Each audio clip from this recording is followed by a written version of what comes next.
بسم اللہ الرحمن الرحیم۔ السلام علیکم بختاور اسلامک ٹی وی کے معزز ناظرین، امید کرتی ہوں کہ اللہ پاک کے فضل و کرم سے آپ سب خیر و عافیت سے ہوں گے۔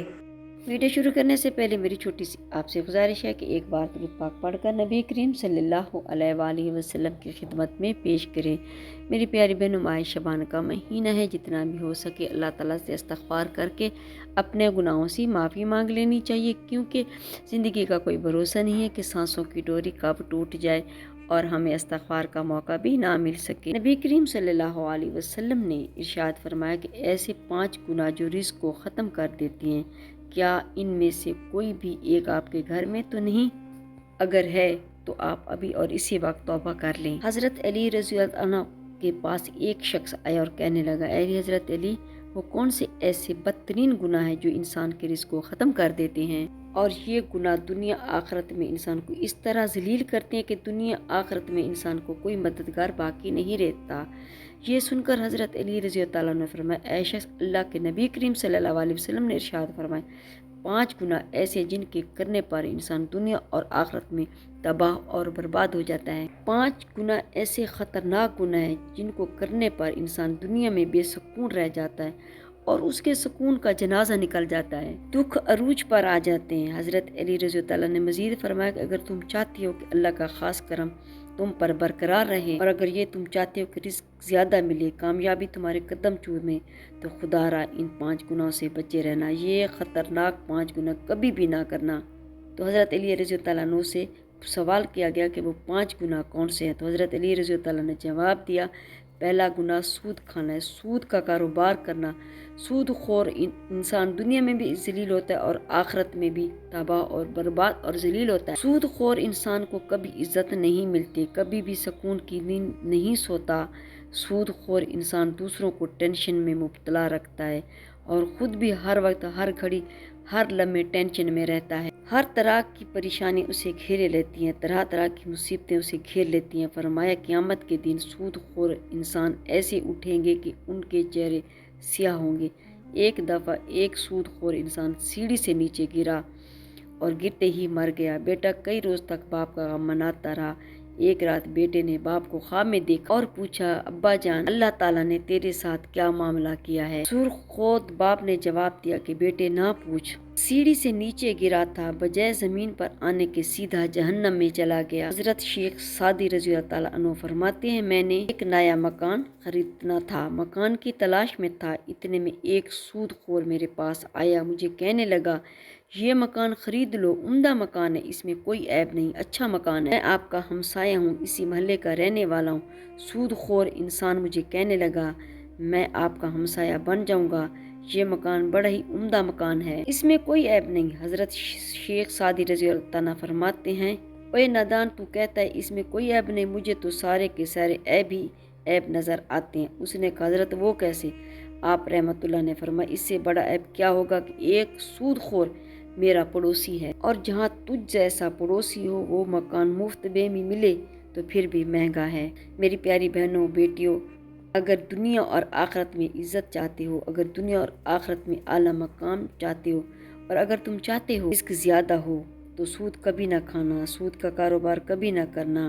نبی کریم صلی اللہ علیہ وسلم نے فرمایا، دوسرا گناہ کسی نیک عورت پر تہمت لگانا، کسی نیک مفتی پرہیزگار عورت پر تہمت لگانا۔ آپ رضی اللہ عنہ نے فرمایا، کسی عورت پر تہمت نہ لگانا، کسی کی بیٹی پر تہمت نہ لگانا، اس سے پہلے کہ تیری بیٹی کے اوپر تہمت لگ جائے۔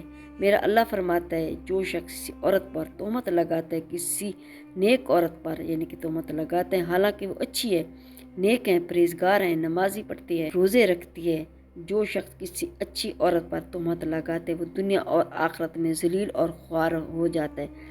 اگر تم کسی کی بیٹی سے نکاح نہیں کر سکتے تو نہ کرنا، کوئی بات نہیں، لیکن کسی کی بیٹی کے اوپر تہمت کبھی مت لگانا۔ وہ بوڑھا باپ جو اپنی بوڑھی کمر پر بوریاں لاد لاد کر دن رات محنت مزدوری کر کے بوڑھی کمر پر بوریاں لاد کر اپنی بیٹی کو پالا پوسا، جوان کیا، پڑھایا لکھایا، اگر آج اس کی بیٹی جوان ہوئی تو محلے کے نوجوانوں نے اس غریب کی بیٹی کو تہمت لگا کر اسے ٹھکرا دیا، شادی کرنا گوارا نہ کیا، اس لیے کہ ان کے پاس جہیز نہیں، ایک تو تم نے نکاح نہیں کیا، دوسرا اس پر تہمت لگائی۔ کسی غریب اور باحیات پر تہمت مت لگانا۔ اور اگر تم چاہتے ہو کہ دنیا اور آخرت میں تمہیں عزت ملے، مقام ملے، خوشحالی ملے، تو کسی نیک عورت پر تہمت نہ لگانا۔ تیسرا گناہ کسی کا مال ہڑپ کر جانا، خاص طور پر یتیموں کا مال ہڑپ کر جانا۔ چوتھا گناہ اللہ کی ذات کے ساتھ کسی کو شریک ٹھہرانا، اللہ کے ساتھ کسی کو شریک سمجھنا۔ یہ ایک ایسا گناہ ہے، یہ اتنا بڑا گناہ کہ اللہ تعالیٰ چاہے تو ہرگز ہر گناہ کو معاف کر دے، لیکن شرک کو کبھی معاف نہیں کرے گا۔ اللہ تعالیٰ سب چھوٹے بڑے گناہ معاف کر دے گا، مگر شرک والا گناہ اتنا بڑا گناہ کہ اللہ تعالیٰ کسی کو معاف نہ کرے۔ حضرت علی رضی اللہ عنہ نے فرمایا، پانچواں خطرناک گناہ ہے۔ ناظرین، دل کے کانوں سے سنے گا۔ پانچواں گناہ کسی کے اوپر جادو کرنا۔ جادوگر شخص کے گھر کا کھانا کھانا حرام، اس شخص کے گھر کی ہر چیز حرام ہو جو شخص کسی کے اوپر جادو کرتا ہے، جو کسی کو رسوا کرنے کے لیے اس پر جادو کرتا ہے۔ تکلیف ایک ایسی چیز ہے جو گھومتی ہوئی پھر پھراتی ہوئی آخر کر اس بندے تک پہنچتی ہے جہاں سے گئی تھی۔ جادوگر یوں سمجھیں کہ دوسرا بہت بڑا گناہ ہے اور جادو کرنے والا دائرہ اسلام سے نکل جاتا ہے۔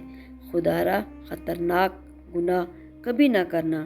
اور فرمایا، 5 گناہ ایسے جس کے کرنے پر اللہ تعالیٰ سخت ناراض ہوتا ہے۔ تو میری پیاری بہنوں، اگر تم چاہتی ہو کہ اللہ کا کرم تمہارے اوپر برقرار رہے، اللہ کا خاص کرم تمہارے اوپر ہر وقت برقرار رہے، تو یہ 5 گناہ کبھی نہ کرنا۔ ان 5 گناہوں سے پرہیز کرنا، بچے رہنا۔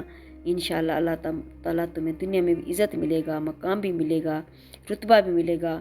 تم دنیا میں کامیاب ہو جاؤ گے، رزق کی فراوانی ہوگی، خوشحالی ہوگی، کامیابی تمہارے قدم چومے گی۔ اللہ تعالیٰ سے دعا کہ ہمیں صراط مستقیم پر چلنے کی توفیق عطا فرمائے۔ ہمیشہ اللہ تعالیٰ سے ڈرتے رہنا چاہیے، کبھی غلطی سے بھی کسی پر تہمت نہیں لگانی، چاہے کچھ بھی ہو جائے۔ کسی غریب کی بیٹی پر تہمت نہیں لگانی۔ اگر کسی کے ساتھ برا کرو گے تو یہ مکافات عمل ہے، لوٹ کے پھر آپ کے پاس آئے گا، کیونکہ یہ ایک قرض ہے، مکافات عمل قرض ہے، گھوم پھر کر آپ کے پاس ہی لوٹ کے آئے گا، اور اس کا قرض کوئی اور نہیں، آپ کے گھر کی بیٹی، ماں، بہن کوئی نہ کوئی ادا کرے گی۔ تو اسی لیے میں بار بار آپ سے کہتی ہوں کہ کبھی بھی کسی کے اوپر تہمت نہیں لگانی، سود نہیں کھانا، کسی کو دھوکہ نہیں دینا، کسی پہ جادو نہیں کرنا، اللہ تعالیٰ کے ساتھ کسی کو شریک نہیں کرنا، اور ہر وقت اللہ تعالیٰ سے استغفار کرتے رہنا چاہیے کہ اللہ تعالیٰ ہمیں صراط مستقیم پر چلنے کی توفیق عطا فرمائے اور اللہ تعالیٰ ہمیں گناہوں سے دور رکھے۔ میری پیاری بہنوں، میری کوشش تو یہی ہوتی ہے کہ اچھی سے اچھی ویڈیو لے کے آپ کی خدمت میں پیش کروں تاکہ آپ کی معلومات میں بھی اضافہ ہو۔ جزاک اللہ۔ اگر میری آج کی ویڈیو آپ کو اچھی لگی ہو تو لائک کریں، شیئر کریں، سبسکرائب کریں، بیل آئیکن کو پریس کریں تاکہ ہر آنے والی میری ویڈیو آپ تک بآسانی پہنچ سکے اور میری حوصلہ افزائی ہو۔ فی امان اللہ۔